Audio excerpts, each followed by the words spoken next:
Welcome to another Founder Wisdom Pod. We have Simon Kelton with us today. He's a writer, an adventurer, an investor, a founder. You can check out Inspirational Adventures. Been running that for 5 years. Inspirational Entertainment as well. He's been a professional screenwriter for 30 years.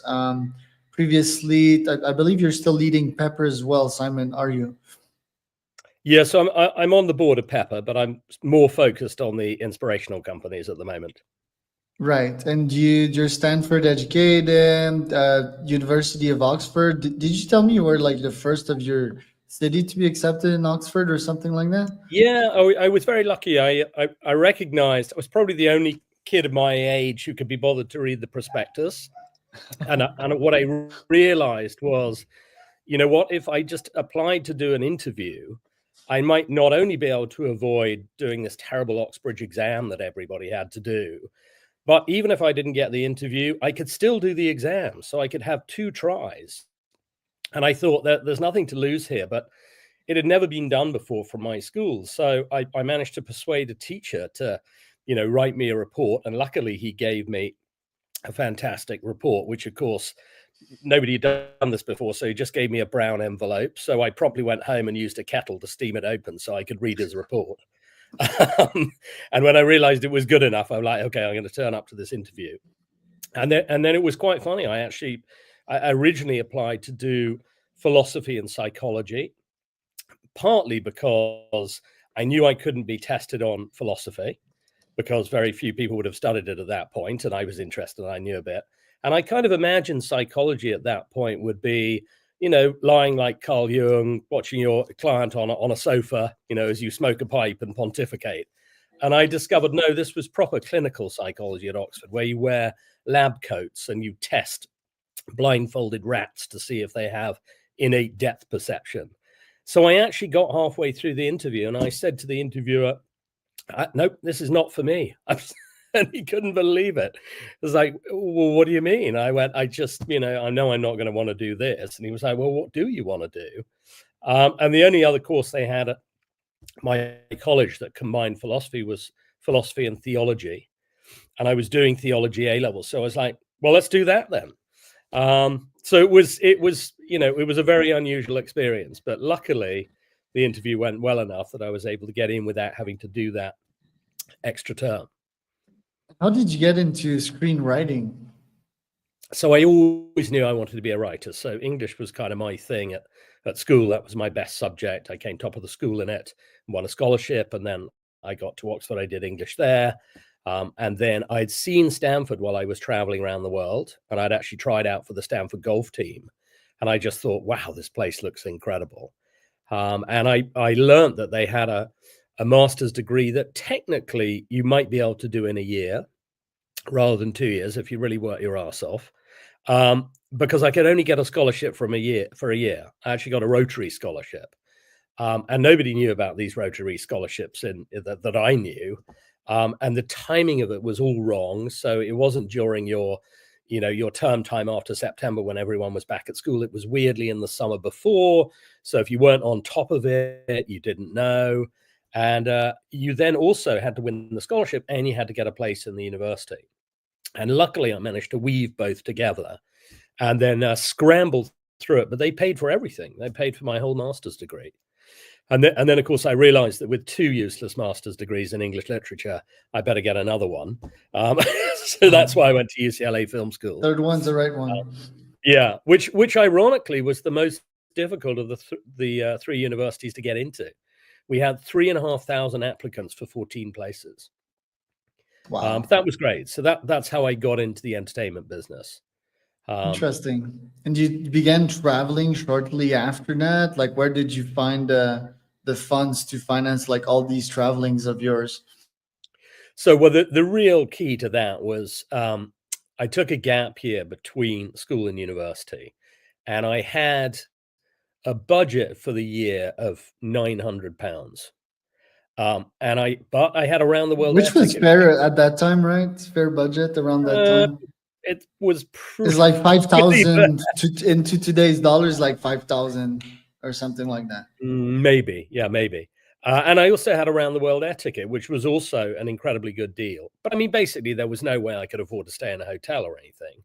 So we used to do all sorts of things. I mean, we slept on a beach for a month in Australia. I hitchhiked. Is that comfortable?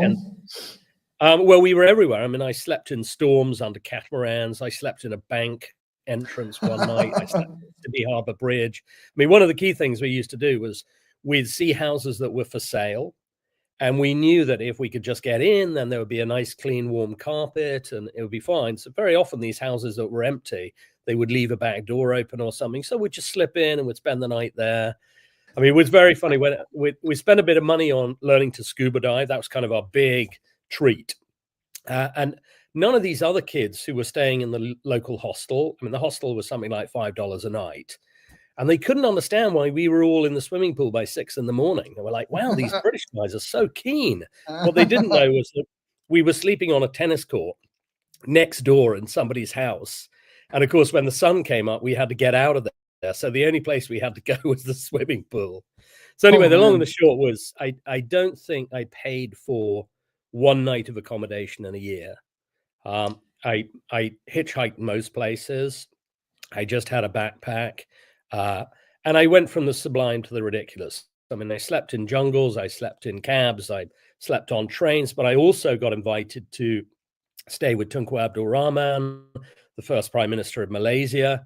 I stayed with the Vesti family, who are billionaires in Australia. So I went on this extraordinary roller coaster of absolute nothing to staying in amazing places with people that I met along the way.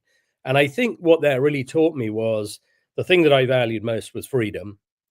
And that you didn't need a lot of money to be happy. What you needed was the opportunity to do fun, exciting, interesting things.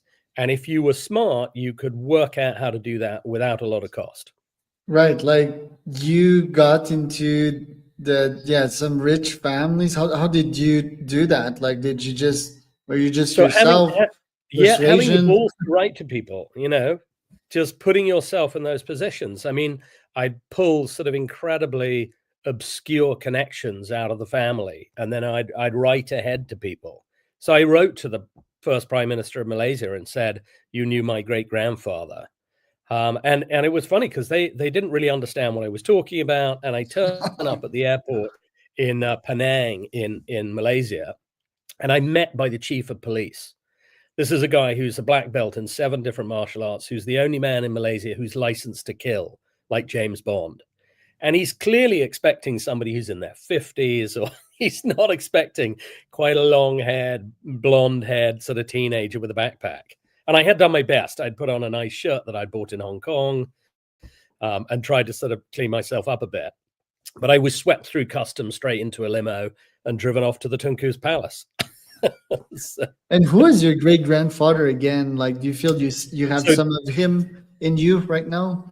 Yeah, so it's fantastic, really. It's been a big driver, although I didn't really know it and understand it when I was young. But they were all these incredible Victorian entrepreneurs. So he was a guy whose dad was a vicar in Yorkshire, but he was a maths genius. So he got a double-starred first in maths at Cambridge when he was 16. And he went on to be governor of Hong Kong. He became Sir William Peel, although he always spoke with a very Yorkshire accent. It was quite funny.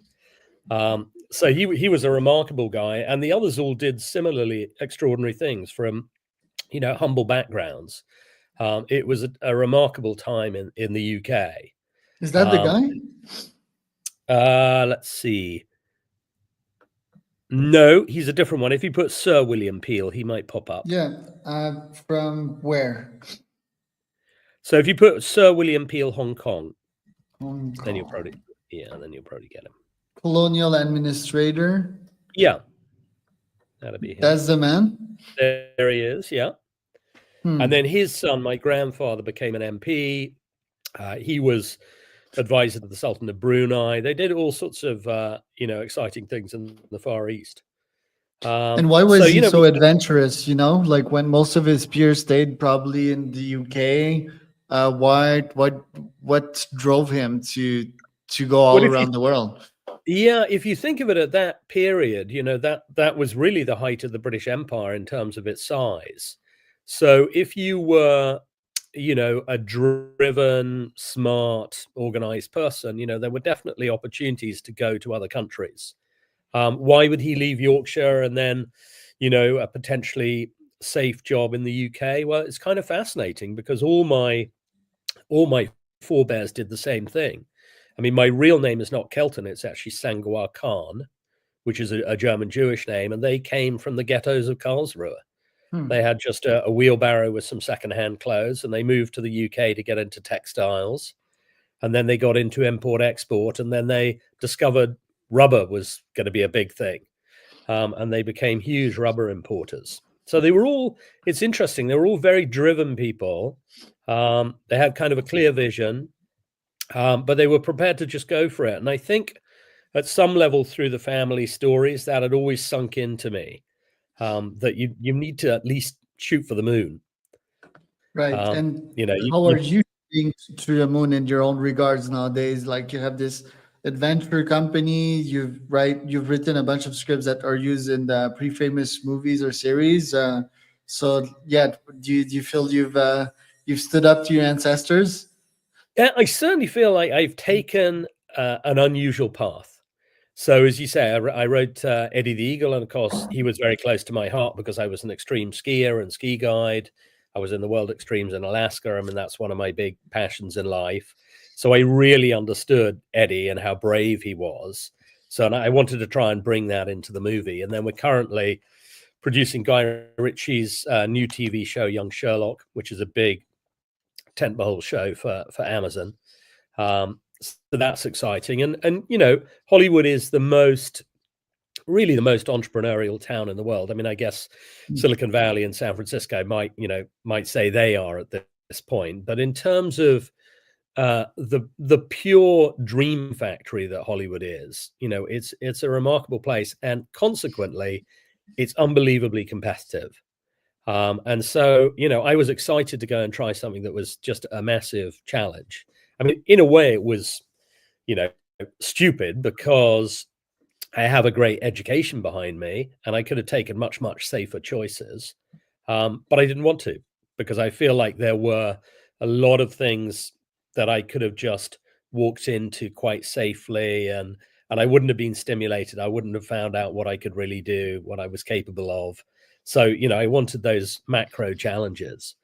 And then it's fun with inspirational adventures that what's happened is I've gone all the way full circle back to my first company after Oxford, which was a ski company in Chamonix. So, Interesting. that love of adventure, writing about adventure, sharing adventure has come kind of full circle. Yeah, gonna do the UTMB pretty soon in Chamonix, or Chamonix without the accent. Looks like a very interesting place with all the Alps, and yeah, UTMB does like three countries: Italy, France, and Switzerland, which is super interesting. But let's double click real quick on the script writing. What does it take to write an award-winning script for, I guess, an award-winning movie or teleserie, and can an AI do that nowadays?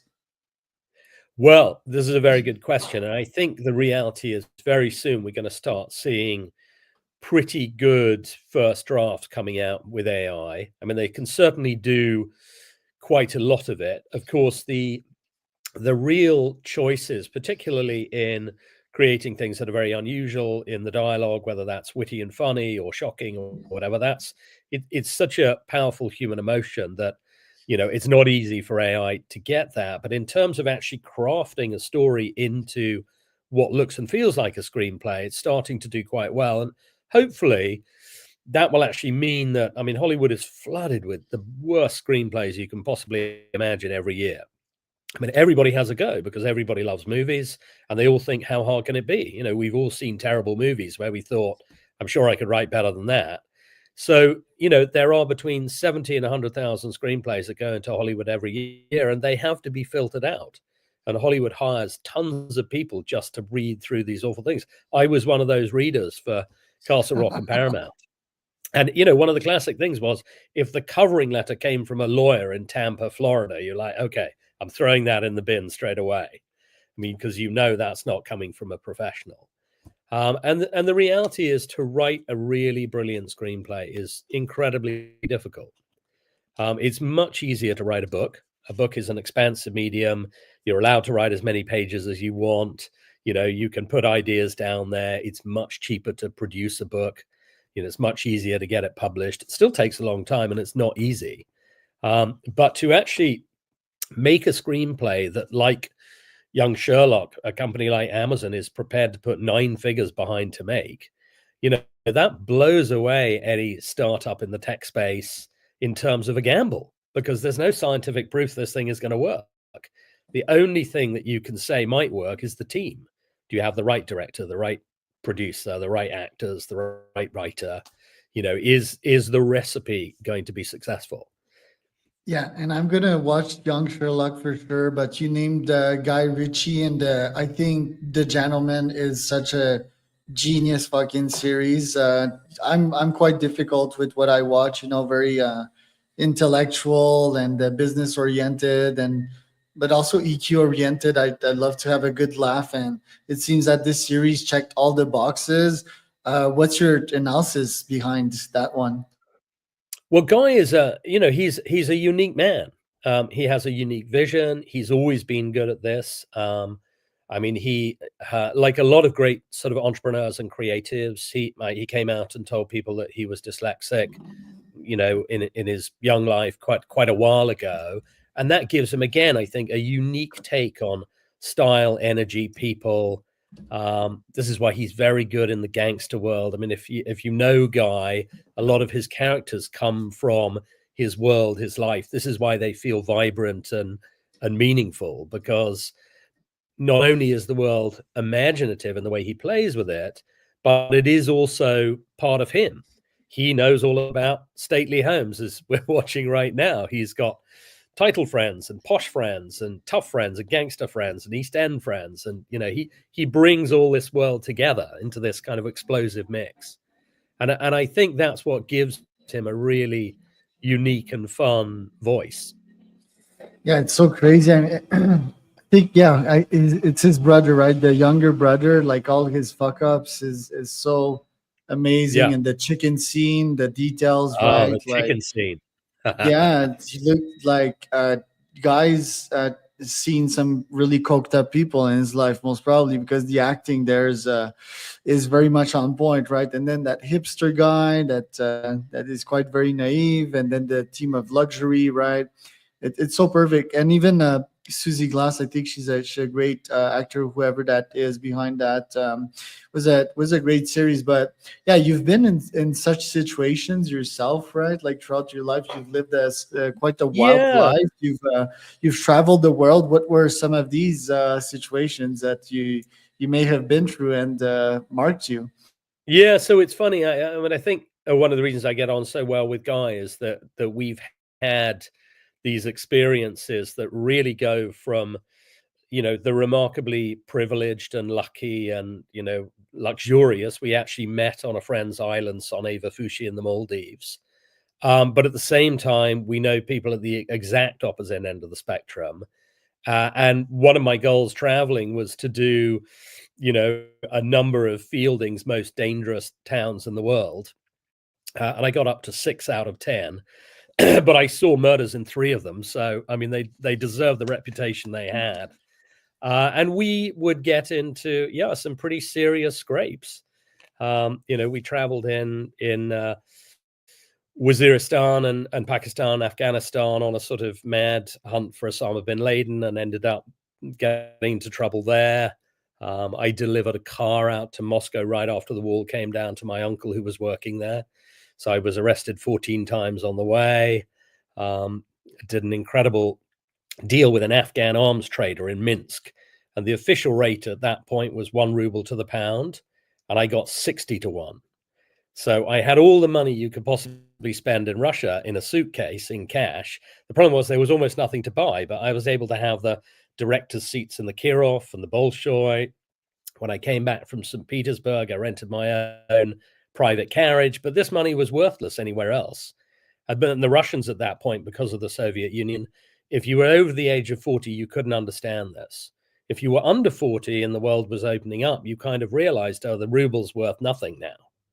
But that was an amazing trip, and that's where we came up with this idea to do The Rich Bastard's Guide to LA. So that was very funny. That's so I wrote that about LA, and it was basically what I decided was I didn't want to write an average travel book. I didn't want to have to go and visit just every hotel and motel or whatever. I just wanted to focus on the top 2% of everything. And what I discovered quite quickly was if I put on a nice jacket and tie and with my English voice and things like that, I could persuade people to give me these incredible dinners and hotels and private jets and race cars and you name it. We ended up, I have quite a funny letter on my office desk that says, "Dear Simon, as a classic member of the Rich Bastard demographic group, I can honestly say this is the funniest, most informative book on the subject," and then signed Donald Trump. And so I ended up in Monte Carlo with Ivana at her cocktail party, at the Grand Prix, and then with Marla Maples swing dancing on Eyewitness News in LA. I mean, it was, it was a fantastic and mad adventure. And again, it was one of those things where I didn't want to go out and have to make $1 billion to be able to enjoy these places. But I didn't have to. I just wrote a book. There you go.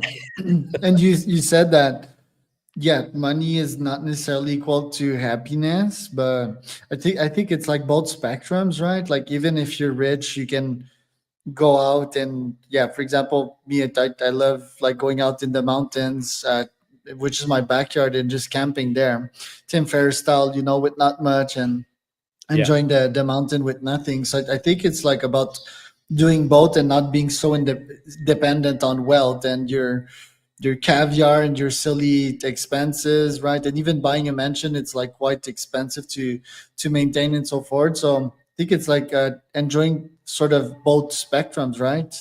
I think that's 100% right. And I think one of the brilliant things about traveling, and particularly, physically demanding travel into real nature. So whether that's in the oceans or the deserts or the big mountains, when you really get away from people. I mean, weirdly, one of the places I feel most happy, most relaxed is sitting on a mountain in the middle of nowhere in the Arctic in Alaska. There's nothing for hundreds of miles, and I feel closer to the universe. I feel closer to God. I feel more connected to the world being totally alone in such a spectacular place. In silence. I would be.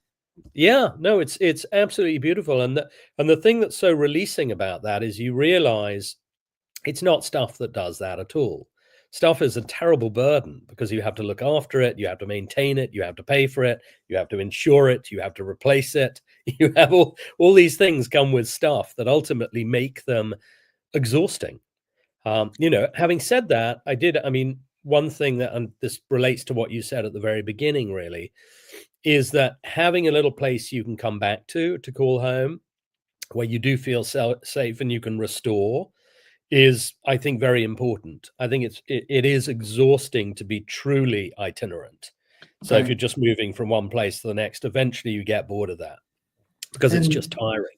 All the adventures and the sports that you did, you feel that also pain is necessary to give way to serotonin and happiness? Ultimately, do you feel that you need to go through large adventures and painful adventures to ultimately find happiness? Because I feel a bunch of people nowadays are just like hooked to TikTok and it's just serotonin all the time. They get used to it and then nothing just makes them happy, right? So what's your stance on that? I think that's exactly right. Now, unfortunately, I've got somebody trying to get on to me from another Zoom call. Yeah. Who I think can hear us. Maybe. Maybe I'll let you go to the next meeting because I know we're on time. Simon, where can people find out more about you? Is that how you pronounce? So I'm on LinkedIn. It's probably the best place to find me and drop me a line. And funnily enough, the other call that's coming in, I don't know whether you can hear that in the background. That is my next university. So that's the Cambridge Judge Business School. I see Christophe, welcome. So I'm starting a digital disruption course right now. Oh, very cool. Well, yeah, I'll end the recording here. So that was Simon Kelton.